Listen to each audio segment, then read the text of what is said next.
गृहमन्त्री बालकृष्ण खाँडको रिपोर्ट। गठबन्धन नगरी माओवादीको 8, समाजवादीको 1 सिट मात्रै, 25% उठ्यो। काठमाडौँ महानगरको फोहोर बन्चरी डाँडा नै लगिने। गठबन्धनको बहुमत आए। 5 वर्ष काङ्ग्रेस नेतृत्वमा सरकार। अन्ततः बाहिरियो यति ठुलो रहस्य। काठमाडौँबाट जारी गरिएको थियो यस्तो आदेश, जसले गर्दा प्रचण्डले मोदीलाई भेट्न पाएनन्। सुरेन्द्र पाण्डेको आरोप। देउबा र प्रचण्डको अपरिपक्वताले देश डुब्ने स्थितिमा पुग्यो। माओवादी प्रतिक्रिया। एकल नेतृत्व सम्भव छैन। सत्तारूढ गठबन्धनबाट निस्कियो यसो निष्कर्ष।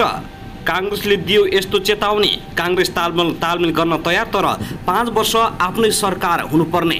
प्रचण्ड भए आक्रोश। प्रचण्डले मागे 50%। नेपाली काङ्ग्रेसले माओवादी र एकीकृत समाजवादीलाई एमालेसँग कुनै पनि हालतमा मिल्न नदिने चुनावी तालमेल गर्न तयार। एकीकृत समाजवादीका ठूला हिस्सा एमालेमा फर्किन लागेको छ सुरेन्द्र पाण्डेको भनाई। एमाले र एकीकृत समाजवादी परस्पर नरम, एकताको लागि छलफल। अन्ततः ओलीको प्रधानमन्त्री बन्ने सपना चकनाचुर हुँदै काङ्ग्रेस बैठकबाट चुनावी तालमेलको लाइन पास भयो। एमालेलाई बढ्यो प्रेसर। सरकारले निजगढ विमानस्थल निर्माणका लागि अगाडि बढाउन विज्ञ टोली गठन गर्ने। अन्ततः काङ्ग्रेस, माओवादी र एकीकृत समाजवादी तालमेल गरेर जाने घोषणा। नेपाली बजारमा मासुको मूल्य ह्वात्ती घट्यो। किलोमा 100 भन्दा बढी रुपियाँले मासुको मूल्य घट्यो। व्यापारी कुखुरा पालनहरूलाई निकै ठुलो घाटा। 4 महिनापछि कोरोनाबाट एक महिलाको मृत्यु। पछिल्लो 24 घण्टामा कति भेटिए त कोरोना? सतर्क रहन आग्रह। कोरोना संक्रमणबाट विराटनगरमा 1 जनाको मृत्यु भएपछि बढ्यो त्रास। अत्यावश्यक बाहेकका हिँडडुल नगर्न आग्रह। लकडाउनको तयारी। पछिल्लो 24 घण्टामा 300 जनामा कोरोना संक्रमण पुष्टि। भैरवाहामा गर्मी बढिसके विद्यालयले गरे यस्तो घोषणा। 1 हप्ताका लागि बुटोल भैरवाका विद्यालय बन्द। गर्मीले तनावग्रस्त।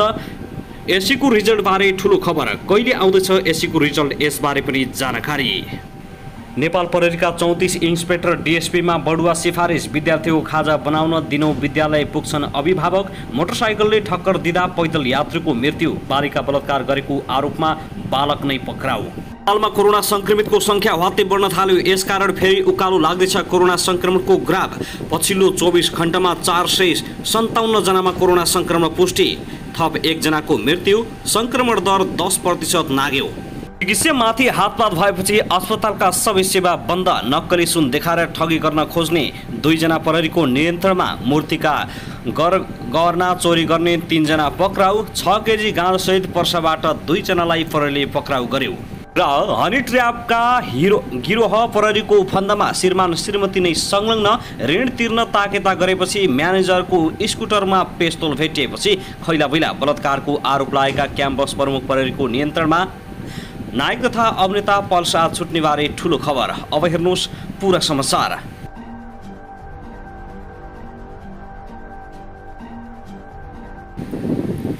दर्शकबिन नमस्कार। युट्युब च्यानल नेपाली खबर मिडियामा तपाईहरूलाई हार्दिक स्वागत छ।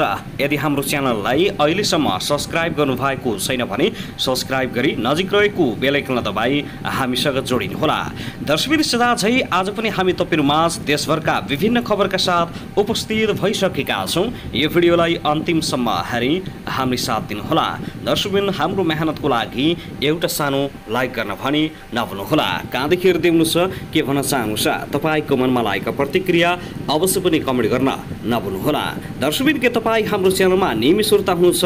यदि नियमित हुनुहुन्छ भने तल कमेन्ट बक्समा नियमित अथवा रेगुलर लेख्नुहोस्। यदि तपाईँ नयाँ हुनुहुन्छ भने सब्स्क्राइब गरी जोडिनुहोस्, ताकि नयाँ अपडेटका साथ हामी तपाईहरुमाझ दैनिक रूपमा उपस्थित हुने गर्दछौँ। हाम्रा अपडेटहरू तपाईहरूलाई के कस्तो लागिरहेका छन्, सल्लाह सुझाव प्रतिक्रिया कमेन्ट बक्समा छोड्न नभुल्नुहोला। दर्शकबिन आउनुहोस् आजको पहिलो खबरतर्फ लागौँ।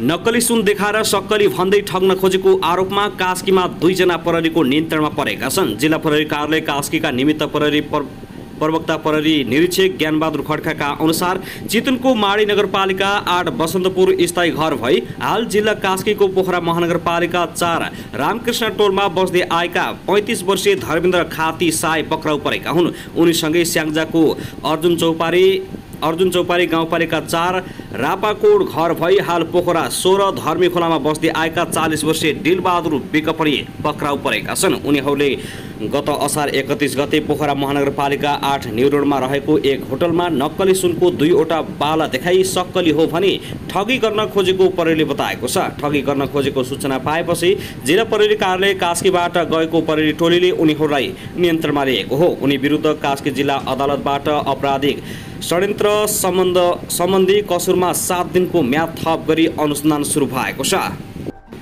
दर्शकबिन त्यसैगरी आउनुहोस् अब अर्को खबरतर्फ लागौँ। नेपाली कांग्रेसले आसन निर्वाचनमा नेकपा माओवादी केन्द्र र एकीकृत समाजवादी यसलाई नेकपा एमालेसँग मिल्न नदिने रणनीति अपनाएको छ। उनीहरूबीच एकताको हल्ला चलिरहेको बेला कांग्रेसले सोमबार निर्णय गरेर चुनावी तालमेल गर्न तयार रहेको स्पष्ट पारेको छ। नेपाली कांग्रेसले आगामी निर्वाचनहरूमा सत्ता गठबन्धनमा रहेका दलहरूसँग तालमेल गर्ने निर्णय गरेको हो। पार्टी कार्यालय सानेपामा सोमबार बसेको केन्द्रीय समिति कार्य समितिको बैठकले गठबन्धनका दलहरूसँग संवाद गरेर चुनावी तालमेल गरेर अगाडि बढ्ने निर्णय गरेको सो पार्टीले निर्णय गरेको छ। पार्टीलाई आसन्न निर्वाचनहरूमा प्रष्ट बहुमततर्फ लक्षित गराउने भन्दै कांग्रेस भनेको छ संविधानको रक्षा र लोकतन्त्रको थप सुदृढीकरणका लागि जनताको समुन्नतिको सपनालाई स्थिर सरकार मार्फत सम्बोधन गर्नका लागि केन्द्रीय समितिको यो बैठक सत्ता गठबन्धनमा रहेका दलहरूसँग संवाद गरी चुनावी तालमेल गरेर अगाडि बढ्ने निर्णय गर्दछ।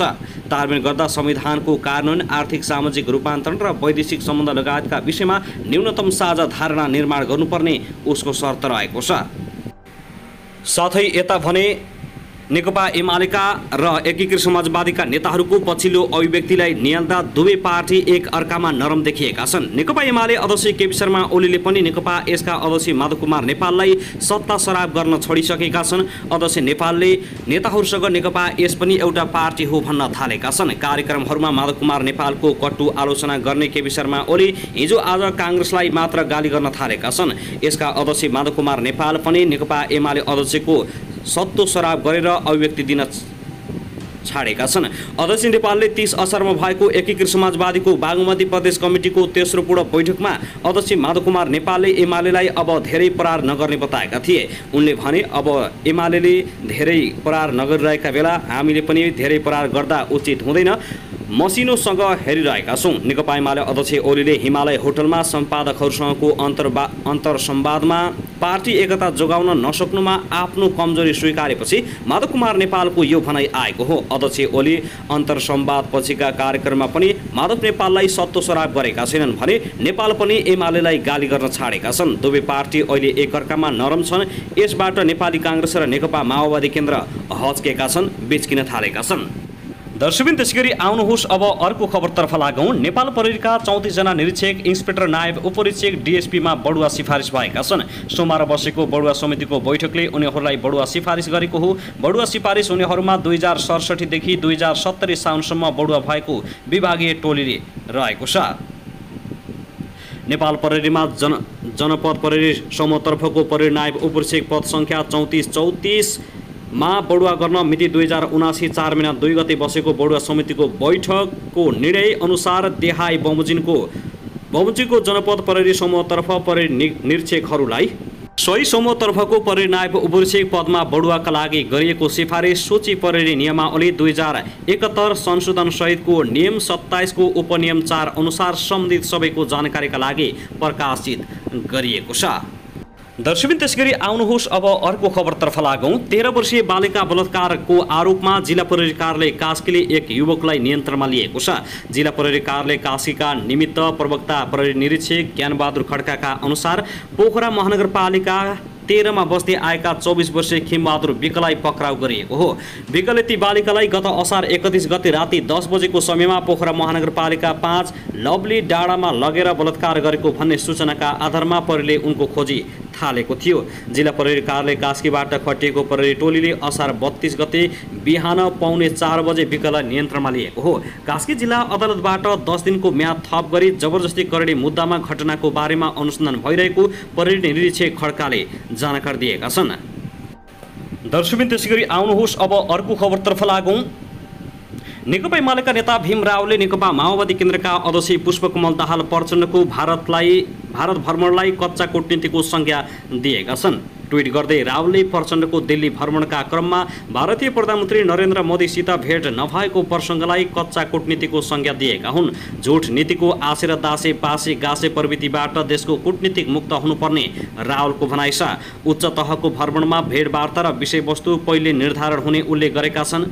उच्च तहको भेटवार्ता र विषयवस्तु पहिले निर्धारण हुन्छन्। पुष्पकमल दाहाल प्रचण्डको दिल्ली भ्रमणमा भारतीय परमसँग अन्तिममा भेट हुन सकेन भनी स्वयं प्रचण्डजीले भनेको सुन्यो। उनले लेखेका छन्, कति निरीह, स्वाभिमानहीन र कच्चा कूटनीति। यस्तो प्रविधिबाट नेपालको राजनीति र कूटनीतिलाई जोगाउनुपर्छ। भारतीय काङ्ग्रेसको पछाडि लाग्दा भारतीय कम्युनिस्ट पार्टीको अवसान भएको भन्दै त्यसबाट नेपाली कम्युनिस्ट नेताले पाठ सिक्नुपर्ने सुझाव दिएका छन्। दर्शकबिन त्यसैगरी आउनुहोस् अब अर्को खबरतर्फ लागौँ। काठमाडौँ महानगरपालिकाका प्रमुख बालेन शाहले वडा स्तरीय निरीक्षण अवलोकनलाई निरन्तरता दिएका छन्। यस क्रममा सोमबार मेयर बालेन शाह वडा 1 का विभिन्न स्थानमा पुगेका छन्। भ्रमण अवलोकनका क्रममा वडा अध्यक्ष भरतलाल तण्डुकार, वडा सदस्य सहित स्थानीय सहभागी थिए। कमल पोखरीबाट सुरु भएको निरीक्षण भगवान बहाल, वडा कार्यालय सगै ढुङ्गेधारा, वडा कार्यालय सगै रहेको नन्दी केशर बहाल, नन्दी माध्यमिक विद्यालय, नारायण चौर, नन्दीकेश बगैँचा, नाग पोखरी, हात्तीसार पुगिसकेको बताइएको छ। त्यसक्रममा पोखरी तथा ढुङ्गेधाराको अवस्था र सुधार, बहालमा रहेको करुणामयको प्रतिस्थापित मूर्ति, विद्यालयमा शौचालय, बगैँचाको दिगो व्यवस्थापन लगायत विषयमा कुराकानी भएको छ। भगवान बहालमा रहेको करुणामयको मूर्ति हराएर भेटिएपछि प्रतिस्थापना गरिएको हो।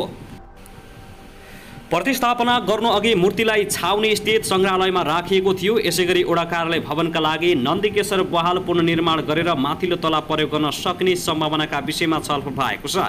अवलोकनका क्रममा प्रमुख शाहले वडाबाट हुने काममा महानगरबाट पर्याप्त सहयोग हुने दावी गरेका छन्। वडा अध्यक्ष श्रेष्ठले सरसफाइका लागि वडासँग पुग्ने जति जनशक्ति नभएको बताउँदै यसमा महानगरले सहयोग गर्नुपर्ने सुझाव दिएका छन्। दर्शकबिन त्यसैगरी आउनुहोस् अब अर्को खबरतर्फ लागौँ। नेपाल कम्युनिस्ट पार्टी एमालेका सांसद खिमाल भट्टराईले रूपन्देहीको तिलोत्तमा नगरपालिकाको नगरसभा बैठकको घटनाको सम्बन्धमा गृहमन्त्रीको जवाफ माग गरेका छन्। सोमबारको राष्ट्रिय सभा बैठकको विशेष समयमा बोल्दै सांसद भट्टराईले तिलोत्तमा नगरपालिकाको नगरसभामा नेपाल प्रहरी प्रवेश गरी जनप्रतिनिधिलाई धकेलेर पोखरीमा चोबलेको भन्दै आपत्ति जनाएका छन्। उनले प्रहरीको शासन चलाउन खोजेको हो भनेर गृहमन्त्रीलाई समेत प्रश्न गरेका छन्। गृहमन्त्रीले आफ्नो भाइ मेयर भएको सो नगरपालिकामा प्रहरीको ज्यादती गराएको आरोप लगाएका छन्। वडा अध्यक्षलाई पोखरीमा चौबल्ने डिएसपीलाई कारबाही गर्न उनले माग गरेका छन्। जनप्रतिनिधिलाई सार्वजनिक स्थानमा अपमान गरेर र प्रहरी शासन लगाएर लोकतन्त्र बलियो नहुने उनको भनाइ छ। यो घटनाको सम्बन्धमा गृहमन्त्री बालकृष्ण खाँडले जवाब दिनुपर्ने सांसद भट्टराईको माग छ। उनले तिलोत्तमा नगरपालिकामा हिजो जुन घटना घट्यो त्यहाँ भित्रको अरू विषयवस्तुमा म जान्न, तर आज देशमा यो लोकतन्त्र हो कि प्रहरीको सेक्युरिटीको शासन चलाउन खोजेको हो यो देशमा, म नाम लिन चाहन्छु। डिएसपी ठगबहादुर केसीले त्यहाँको वडा अध्यक्ष हरिबहादुर छेत्रीलाई घोक्राएर पोखरीमा चोबलेको छ। यो के लोकतन्त्र हो? उनले प्रतिनिधि सभा अन्तर्गत सार्वजनिक लेखा समितिको सभापतिको समेत राजीनामा माग गरेका छन्। लोकतन्त्रको मूल्य मान्यता र संसदीय परम्परा अनुरूप सार्वजनिक लेखा समितिको सभापति प्रतिपक्षी दललाई दिनुपर्ने उनको भनाइ छ। प्रतिपक्षी दलबाट सभापति बनाउन उनले ध्यानाकर्षण गराएका छन्।